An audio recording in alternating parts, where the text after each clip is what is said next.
Queridos hermanos, iniciamos la lección divina de este día, viernes 21 de abril, viernes de la segunda semana del tiempo de Pascua. Por la señal de la Santa Cruz de nuestros enemigos, líbranos, Señor Dios nuestro, en el nombre del Padre, y del Hijo, y del Espíritu Santo. Amén. Señor mío y Dios mío, creo firmemente que estás aquí, que me ves, que me oyes. Te adoro con profunda reverencia, te pido perdón de mis pecados y gracia para hacer con fruto este tiempo de lección divina.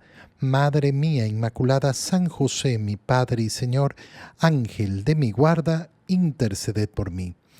En la primera lectura de este viernes continuamos con la lectura del libro de los Hechos de los Apóstoles y leemos el capítulo 5, versículos 34 al 42. En aquellos días, un fariseo llamado Gamaliel, doctor de la ley, respetado por todo el pueblo, se levantó en el Sanedrín, mandó que hicieran salir por un momento a los apóstoles y dijo a la asamblea: Israelitas, piensen bien lo que van a hacer con esos hombres. No hace mucho surgió un tal Teudas, que pretendía ser un caudillo y reunió unos 400 hombres. Fue ejecutado, dispersaron a sus secuaces y todo quedó en nada. Más tarde, en la época del censo, se levantó Judas el Galileo y muchos lo siguieron, pero también Judas pereció y se desbandaron todos sus seguidores. En el caso presente, yo les aconsejo que no se metan con esos hombres, suéltenlos, porque si lo que se proponen y están haciendo es de origen humano, se acabará por sí mismo. Pero si es cosa de Dios, no podrán ustedes deshacerlo. No se expongan a luchar contra Dios. Los demás siguieron su consejo. Mandaron traer a los apóstoles, los azotaron, les prohibieron hablar en nombre de Jesús y los soltaron. Ellos se retiraron del Sanedrín felices de haber padecido aquellos ultrajes por el nombre de Jesús, y todos los días enseñaban sin cesar y anunciaban el Evangelio de Cristo Jesús tanto en el templo como en las casas. Palabra de Dios. Aparece en el libro de los Hechos de los Apóstoles este personaje llamado Gamaliel. Después nos vamos a enterar que Gamaliel fue el maestro de Pablo. Saulo, proveniente de Tarso, era un fariseo que había sido formado por este que es un doctor de la ley, un fariseo, que como nos dice los Hechos de los Apóstoles, es respetado por todo el pueblo. Entonces era una persona conocida, una persona influente, un gran sabio de las Escrituras y que había ganado un gran respeto dentro del pueblo. No aparece en ningún momento mencionado durante los evangelios, es decir, que él y Jesús no tuvieron ningún contacto y no se sabe que en ningún momento Gamaliel haya aceptado a Cristo.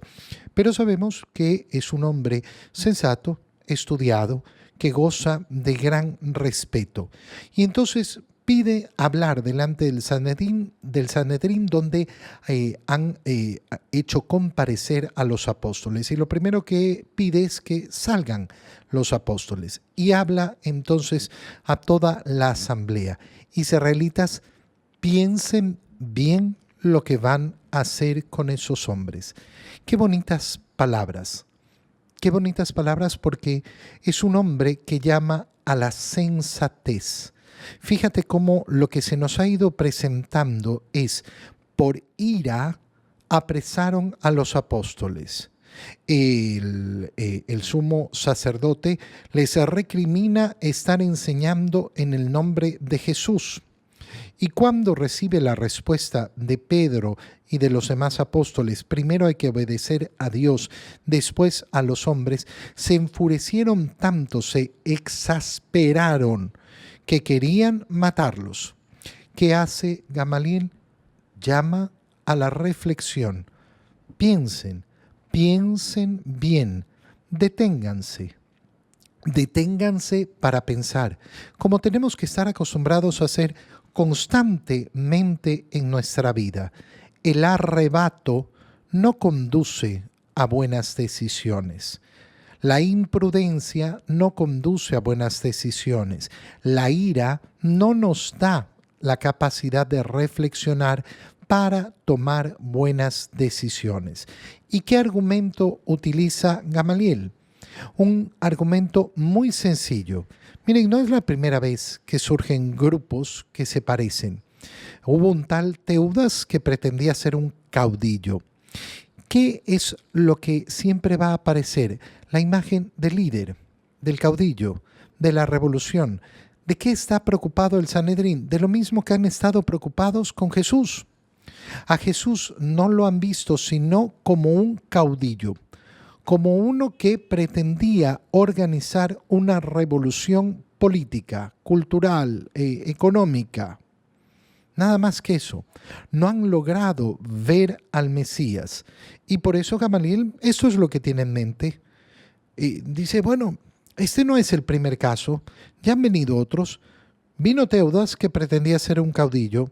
Es decir, compara a Jesús con eso. Fue ejecutado y se dispersaron sus secuaces.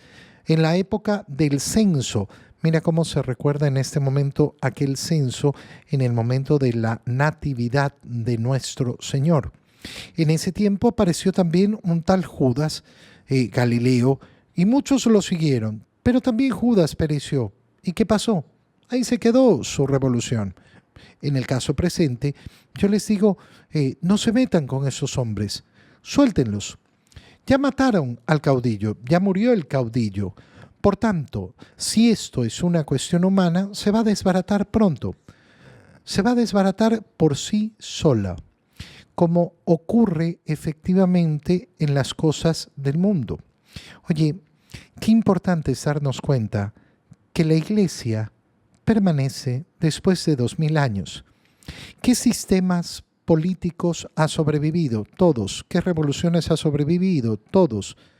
Por eso la Iglesia es muy cauta de no meterse en la vida política. ¿Por qué? Porque la vida política no determina la existencia del mundo. Los gobernantes pasan, los sistemas de gobierno pasan, las crisis económicas o los bienestares económicos pasan. La Iglesia está aquí para permanecer hasta el último día. Es la promesa del Salvador que se ha cumplido y se sigue cumpliendo y no podemos olvidarla. Y por eso Gamaliel dice, pero si esto es cosa de Dios, no podrán ustedes deshacerlo. ¿Qué es lo que está diciendo Gamaliel? Si esto sobrevive, esto muestra que es de Dios. Bueno, aquí estamos, 2000 años después. Gamaliel tenía razón. Si esto sobrevive, ya es manifestación clara.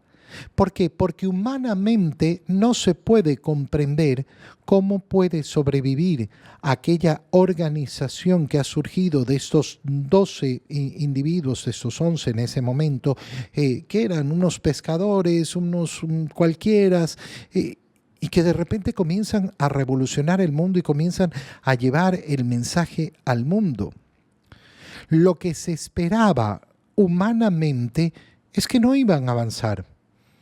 Y sin embargo, avanzaron. Y sin embargo, perseveraron. El Sanedrín ya no existe. El Sanedrín ya no existe. Pero ¿qué es lo que existe? Lo que sí existe es la Iglesia. Israel fue arrasado en el año 70. Jerusalén fue destruida en el año 70. Y todos los judíos tuvieron que salir exiliados. Recién se produjo el retorno de los judíos a Israel en el siglo XX. Por tanto, las palabras de Gamaliel son palabras sumamente importantes y efectivamente así ha ocurrido. Siguieron el consejo de Gamaliel y mandaron a traer a los apóstoles y los hacen azotar. ¿Por qué motivo? Por ninguno. No hay una causa justa para mandarlos a azotar. Y por eso nos dice que después de prohibirles enseñar en el nombre de Jesús, ¿qué pasó con los apóstoles? Que se retiraron del Sanedrín felices de haber padecido aquellos ultrajes por el nombre de Jesús. Felices, nos han castigado por el nombre de Jesús. Bendito sea Dios. Este es el modo en que se va a desarrollar la iglesia. Por eso esos hombres van a estar dispuestos a dar su vida y la sangre de los mártires va a ser fecunda en la vida de la iglesia. Cuando estamos dispuestos verdaderamente a jugárnosla por Jesús, ahí es cuando hacemos la misión de apóstoles verdaderos, testigos del Señor. Y todos los días enseñaban sin cesar, anunciando el Evangelio. Y ya no solo en el templo, sino en las casas. Es decir, que después de la persecución, después de los azotes, después de la cárcel, ¿qué les han dado a los apóstoles? Todavía más fuerza para enseñar el Evangelio. En el Evangelio, leemos el Evangelio de San Juan, capítulo 6, versículos 1 al 15. En aquel tiempo, Jesús se fue a la otra orilla del mar de Galilea o lago de Tiberíades. Lo seguía mucha gente, porque habían visto los signos que hacía curando a los enfermos. Jesús subió al monte y se sentó allí con sus discípulos. Estaba cerca la Pascua, festividad de los judíos. Viendo Jesús que mucha gente lo seguía, le dijo a Felipe: ¿cómo compraremos pan para que coman estos? Le hizo esta pregunta para ponerlo a prueba, pues él bien sabía lo que iba a hacer. Felipe le respondió: ni 200 denarios de pan bastarían para que a cada uno le tocara un pedazo de pan. Otro de sus discípulos, Andrés, el hermano de Simón Pedro, le dijo: aquí hay un muchacho que trae 5 panes de cebada y 2 pescados. Pero, ¿qué es eso para tanta gente?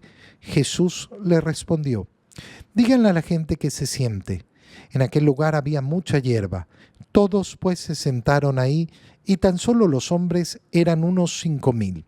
Enseguida tomó Jesús los panes y después de dar gracias a Dios, se los fue repartiendo a los que se habían sentado a comer.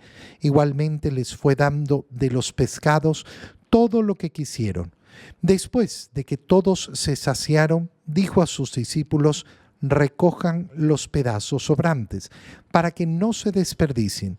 Los recogieron, y con los pedazos que sobraron de los 5 panes, llenaron 12 canastos.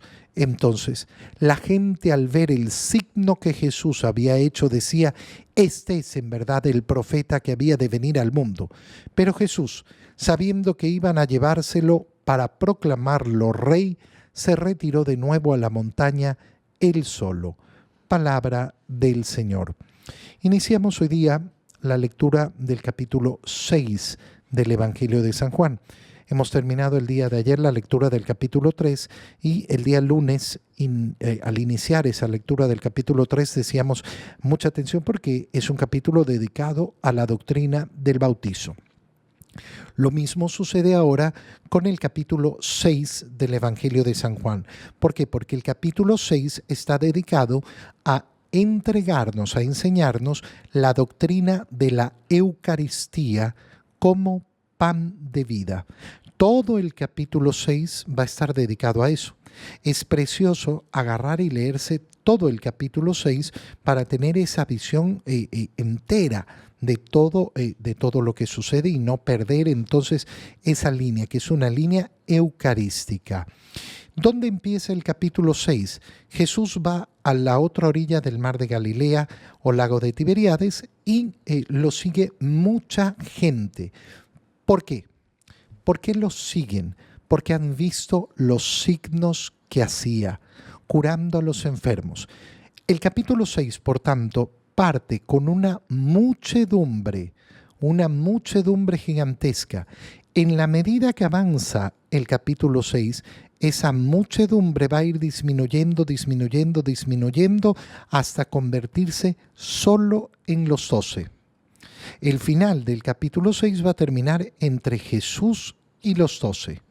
Esto es muy, muy precioso dentro del capítulo 6 de San Juan, para entender la Eucaristía. Una muchedumbre, pero han visto los signos, lo siguen. Y el Señor aprecia ese seguimiento, pero ese seguimiento vamos a ver que no es tan sencillo y que hay que orientarlo bien.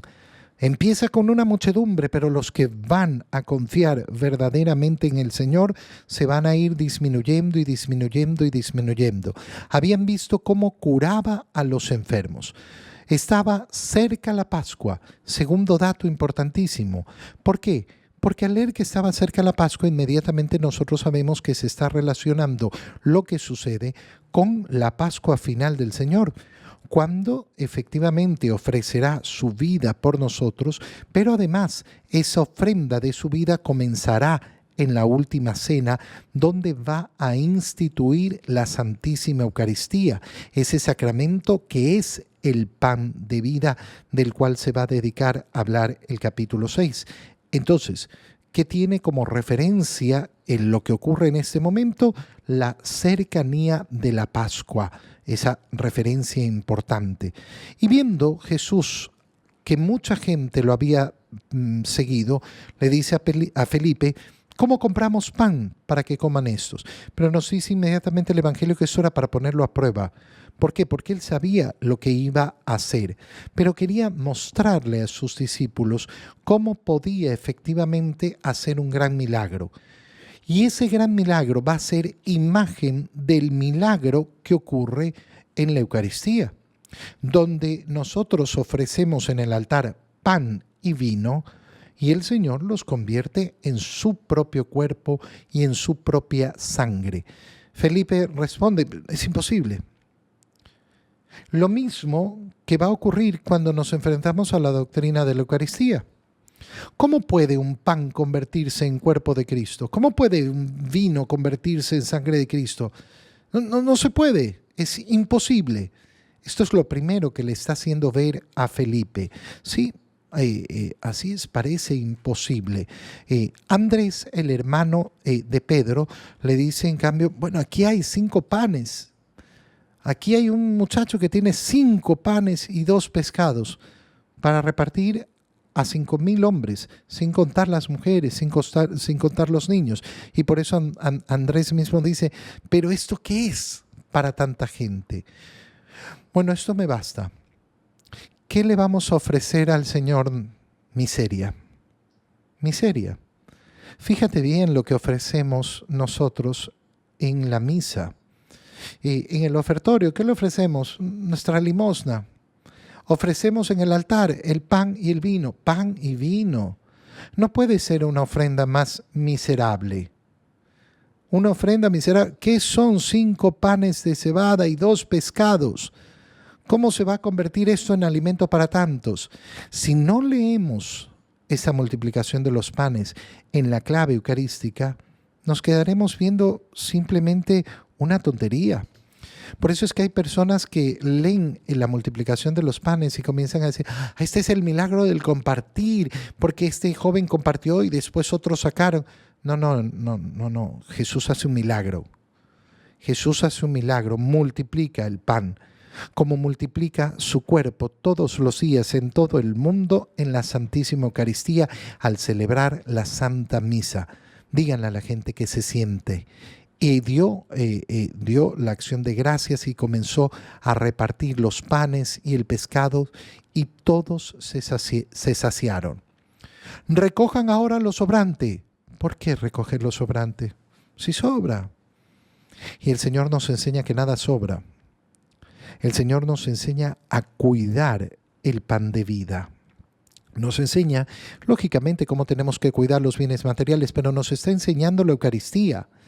Nos está enseñando cómo después de la misa no vamos a agarrar las hostias y, bueno, ya se acabó la misa, botémosla. No, se recogen, se reservan.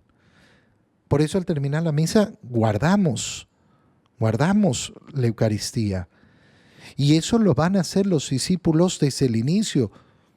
Al celebrar la fracción del pan, la Santa Misa, van a reservar lo que sobra para llevárselo a los enfermos.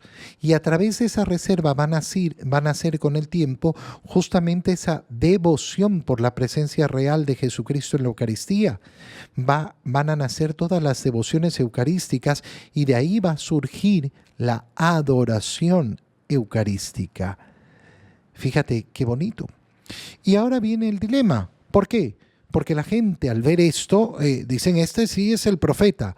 Pero Jesús, sabiendo que iban a llevárselo para proclamarlo rey, y volvemos entonces a lo que veíamos en la primera lectura, el caudillo, el rey, el líder, no han entendido quién es Jesús, no han entendido qué es lo que viene a ofrecerles y por eso se retira a la montaña él solo. Te doy gracias, Dios mío, por los buenos propósitos, afectos e inspiraciones que me has comunicado en este tiempo de lección divina. Te pido ayuda para ponerlos por obra. Madre mía Inmaculada, San José, mi Padre y Señor, Ángel de mi guarda, interceded por mí. María, Madre de la Iglesia, ruega por nosotros. Queridos hermanos, un feliz día y un feliz fin de semana para todos.